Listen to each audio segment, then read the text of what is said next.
TGC, that's the seismic company, they did send a representative out, and they talked to the gentleman that was going to do our well. He came up with a plan and said that we know we're not responsible for damaging anything to your well, but you guys seem like you're such nice people, and we feel really bad, so we have a couple options for you. The first one is that you can have your well repaired, and we'll cover the cost. Or if you have a new well put in, we would pay for 50% of it.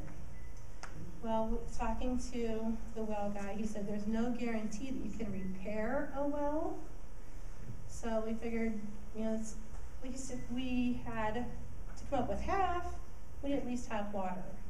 You know.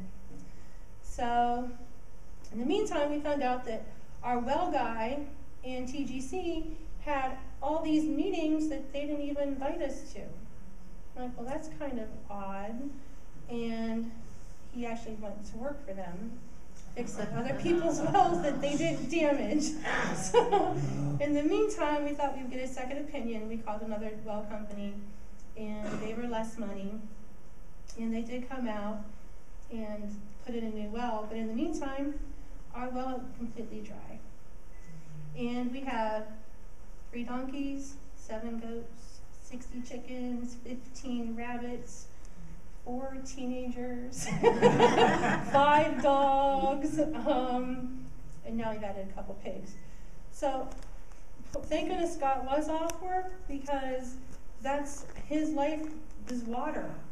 We had friends of ours that don't pay for water, and we took a big, huge steel enforced water tank, put it in the back of the pickup truck, drove to their house every other day, filled it with water, came home, took that out, put it in 5-gallon buckets so we could use that to flush our toilets, we had to boil water to do dishes, we had to go to other families' houses to shower, we couldn't do laundry.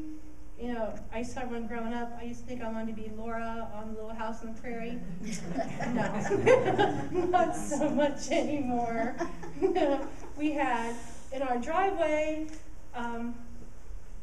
storage bins and trash cans that we'd fill with water, because we had to use that to water the animals. And we've got 2 big gardens. And of course, it was like in the middle of a drought. And it got to the point where the one day Scott was laughing. I took a bath in a trash can. It was warm. It was black, and it was so yeah. That was quite an experience. But in the end, TGC did pay for half of our well. They didn't pay us. They paid the well company.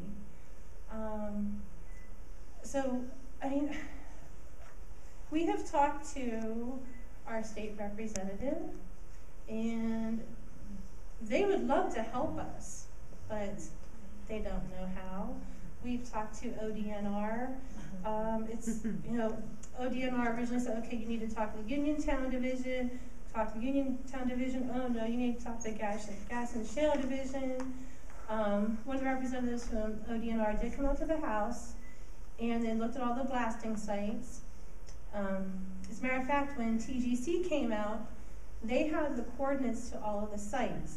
And they said, well, we're sure that we're 450 feet away from your well. By the way, where is your well? And I'm like, okay, you know, you don't know where my well is, but you know that you were, you know, by their regulations, the required feet away from our well.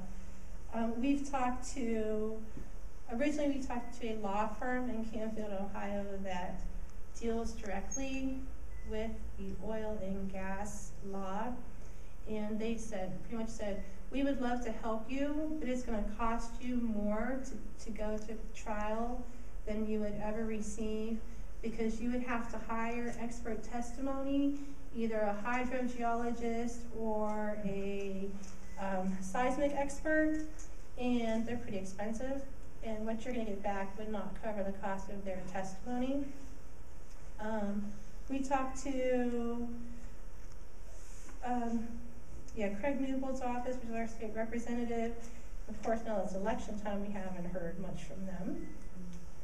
We talked to geologists at YSU, Youngstown State University, and they pretty much said that it's pretty much impossible to determine that fracking or seismic testing damages water wells. We talked to a representative from Sharon Brown's office. I've learned more about this than I've ever really wanted to learn, and it's kind of scary. I just don't want anyone else to have to go through what we did. Not having water for 3 weeks was terrible. It was absolutely awful. Right now, Scott's son, he's been going through medical tests.